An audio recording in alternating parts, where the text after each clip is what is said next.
কথা বলছে মিনহা খলাকনাকুম, তোমাদেরকে মাটির মধ্যে থেকে সৃষ্টি করা হয়েছে, অফিহা নুঈদুকুম, এবং তোমাদেরকে মাটির মধ্যেই দাফন করা হবে, অমিনহা নুখরিজুকুম তারাতান উখরা, আর এই মাটির মধ্য থেকেই তোমাদেরকে কিয়ামতের ময়দানে দাঁড় করানো হবে।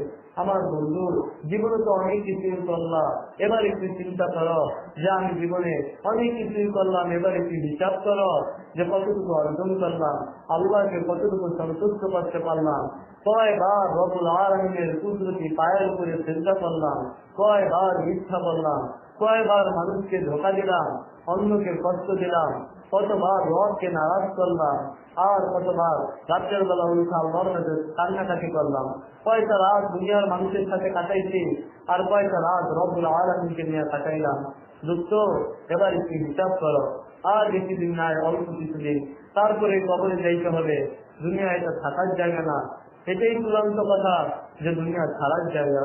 এই দুনিয়া আমরা সবাই বসাতে আজকে আছি, হয়তো বা কালকে থাকবো না। আমার ভাইয়েরা এখন আছে, হয়তো বা কালকে থাকবো না। জীবনে অনেক কিছুই খরিদ করলাম, নিজের সাজার জন্য, সাজগোজ করার জন্য, পাউডার কিনলা, খুশবু লাগাইলা, কত কিছু করলা। আমার বন্ধু, এবার একটু শেষ খুশবু লাগানোর জন্য একটা আসল কিনা আলমারির মধ্যে রাখো, একটা সুরমা কিনা শেষ সাজার জন্য সুরমা কিনা আলমারির মধ্যে রাখো, শেষ পোশাক পরিধান করার জন্য একটা কাপড়ের কাপড় কিনা আলমারির মধ্যে রাখো। আমার বন্ধু, এবার আমাদের যাওয়ার পালা। একটু চিন্তা করে দেখো, কতটা বছর হয়ে গেল দুনিয়ার দুনিয়া আসছি, এখনই যাওয়ার পালা, আর দুনিয়া থাকা যাবে না। আমার ভাই, সবার যাইতে হবে, কেউ থাকতে পারবো না। এই হায়াতের মালিক আমরা না। যদি আমরা ওইটা নিজের হায়াত নিজে বাড়ায় দিতে পারতাম, নিজের হায়াত নিজে দীর্ঘ করতে পারতাম, হায়াতের মালিক রব্বুল আলামিন যখন ইচ্ছা রব্বুল আলামিনের হায়াতকে কেড়ে নিবে। আমার ভাইরা, একটু হিসাব করো, কয় ওয়াক্ত নামাজ সারলাম, কয় ওয়াক্ত নামাজ কাজা করলাম, আর কয় ওয়াক্ত নামাজ পড়লাম। আমার ভাই, একটু মনে মনে 5টা মিনিট আল্লাহকে একটু সময় দিয়ে মনে মনে চিন্তা করো, একটু আফসোস করো। আমি মাঝে মাঝে বলি যে আফসোসের সাগর অনেক বড়, কিয়ামতের ময়দানে হাজার আফসোস করলে কোনো কাজে আসবে না। কান্না করতে করতে চোখ দ্বারা রক্ত বের হবে। আমার বন্ধু, চোখ দ্বারা রক্ত বের হবে, ওই দিন আফসোস করলে কোনো লাভ হবে না। কবর জগতে আফসোস করলে কোনো লাভ হবে না। যদি আফসোস করতে হয় এখনই করো।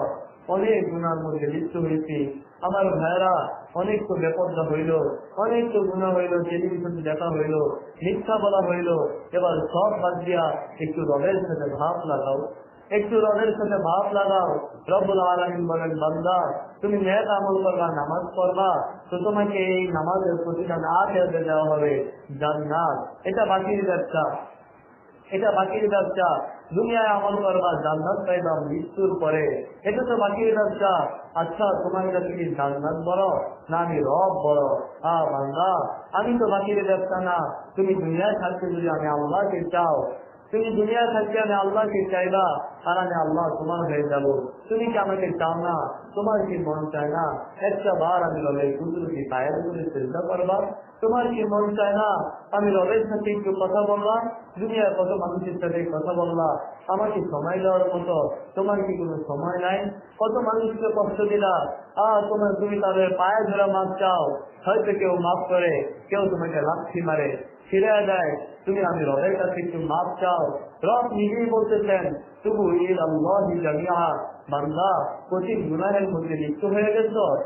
তুমি কি মূর্তি পুজো করে ফেলছো? তুমি কি জীবন করে ফেলছো? চুগলখুরি করে ফেলছো? অন্যায় করে ফেলছো? আমি রবকে নারাজ করে ফেলছো? আমি আল্লাহই তো তোমাদেরকে বলছি, তবু ইলাল্লাহি জামিআ, বান্দা আসো, আমি আল্লাহর কাছে তওবা করো, আমি তোমাদেরকে সবাইকে মাফ করে দিব। সবাইকে মাফ করে দিব। বান্দা তুমি নিজেই বলো, তোমার কাছে গান্দা জিনিস বেশি মজা না আমি আল্লাহ বেশি মজা? তোমার কাছে গান্দা জিনিস বেশি মজা না আমি আল্লাহ বেশি মজা? আমার বান্দা, আমি আল্লাহ যদি তোমার কাছে বেশি মজা হয়, তাহলে কেন বসে আসো? আমি আল্লাহর কাছে মাফ চাও, আমি আল্লাহ তোমাকে মাফ করে দিব। অন্যত্র বলেছেন, কুলিয়া ইবাদিয়াল্লাযীনা আসরাফু আলা আনফুসিহিম লা তাকনাতু মির রাহমাতিল্লাহি ইন্নাল্লাহা ইয়াগফিরুয যুনুবা জামিআ। হে নবী, আপনি আমার এই ঘোষণা শুনিয়ে দিন যে, হে আমার চরম হতে চরম পাপী বান্দারা, আল্লাহর রহমত থেকে তোমরা কেউই নিরাশ করো না। আল্লাহর রহমত থেকে তোমরা কেউ নিরাশ হও না। আমার ভাইরা, রাতে শোয়ার পরে 2টা ফোঁটা চোখের পানি ফেলে পৃথিবীতে ওই 2টা চোখ বেশি দামি, যেই চোখ গভীর রাতে আল্লাহর ভয়ে অশ্রু ঝরায়। রাত্রেবেলা বাড়িতে সাথে মাথাটা লাগা 2টা ফোঁটা চোখের পানি ফেলে একটু চিন্তা করেন, হায়াত শেষ হয়ে গেল, জীবনে কতটুকু অর্জন করলাম, কয়বার আল্লাহকে নারাজ করলাম, কতটুকু আল্লাহকে সন্তুষ্ট করলাম। আমার এই আমল দ্বারা আমি কি রবের সামনে দাঁড়া সব প্রশ্নের উত্তর দিতে পারবো? আমার এই আমল দ্বারা আমি কি নাজাত পাবো? আমার এই আমল দ্বারা আমার রব কি আমার উপরে সন্তুষ্ট আছে? আল্লাহ কি আমার উপরে সন্তুষ্ট না অসন্তুষ্ট? নিজেকে নিজে একটু প্রশ্ন করেন যে দুনিয়ায় কি করলা তুমি, কেন গুনাহ করলা, কেন আল্লাহকে নারাজ করলা? তুমি কি পারতা না গুনাহ না করে থাকতে? তুমি কি পারতা না সবসময় আল্লাহকে সন্তুষ্ট রাখতে? কেন গুনাহ করলা? কি মজা পাইলা? কতটুকু তোমার উপকার হইল? আমার ভাই দুনিয়ায় টাকা করার জন্য, বাড়ি করার জন্য মেহনত করে ছেলে মেয়েদেরকে বলে যে আমার ভবিষ্যতে আমি এই করবো, তোদের ভবিষ্যৎ আমি করে দিলাম, ভবিষ্যতে বাড়ি করবা, গাড়ি করবা, সম্পদ করবা। আমার ভাই ভবিষ্যতে ছেলে মেয়েদেরকে এটা বলো যে আমার ভবিষ্যতে এটা ওসিয়ত নামে লেখো যে আমার ভবিষ্যতে আমার কবর যেন, আমার কাপড় যেন অমর হেফজখানার পিছনে হয়। হেফজ ছাত্ররা রাত দিন 24 ঘন্টা রব্বুল আলামিনের কোরআন তেলাওয়াত করবে, আর আমি শুনবো আমার কবরের মধ্যে রব্বুল আলামিনের রহমত বর্ষিত হবে। আমার কবরটা যেন আমার মসজিদের পিছনে হয়। কত কিছুই তো বড় ভবিষ্যতের জন্য, একটু ভবিষ্যৎ করো, ভবিষ্যতে আমার কবর যেন অমুক স্থানে হয়। তো রব্বুল আলামিন বলেন যে আমি তোমাদেরকে মাটির দ্বারা সৃষ্টি করছি। কেন? আমি তো অন্য কিছু দ্বারা সৃষ্টি করতে পারতাম না? অবশ্যই পারতাম। মাটি দিয়ে কেন তোমাদেরকে সৃষ্টি করলাম? এই মাটির থেকে তোমরা শিক্ষা গ্রহণ করো যে মাটি কিন্তু খুব নরম, মাটি তোমাদের পায়ের নিচে থাকে, তোমরা নিজেরাও মাটি, চলো মাটির উপরে, মাটি থেকে পায়ের নিচে। অতএব ধর্ম নিয়া বুক টান টান করিয়া তারপরে চইল না, বরং মাটির মতো নিচু হও, নিচু হয়ে চলো, নিচু হয়ে চলো। ছোটদেরকে সালাম দাও, বলে ছোটদেরকে সালাম দিলে মান সম্মান কমে যাবে।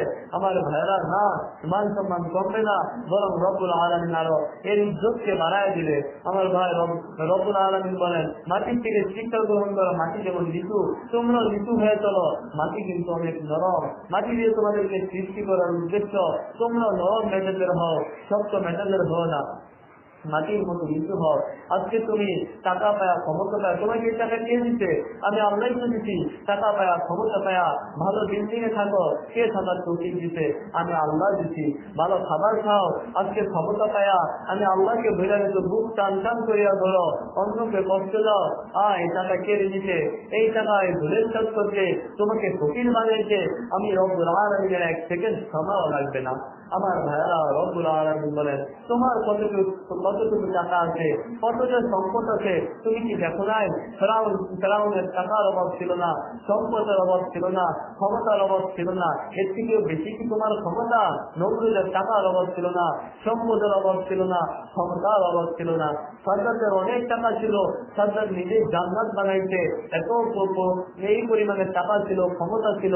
আমার ভাইয়েরা, ফেরাউনের টাকা ছিল, নমরুদের টাকা ছিল, সাজ্জাদের টাকা ছিল, তো কারণের ক্ষমতা ছিল, এত কিছু থাকা সত্ত্বেও তুমি কি দেখো না এদেরকে আমি রব নিজে ধ্বংস করে দিচ্ছি?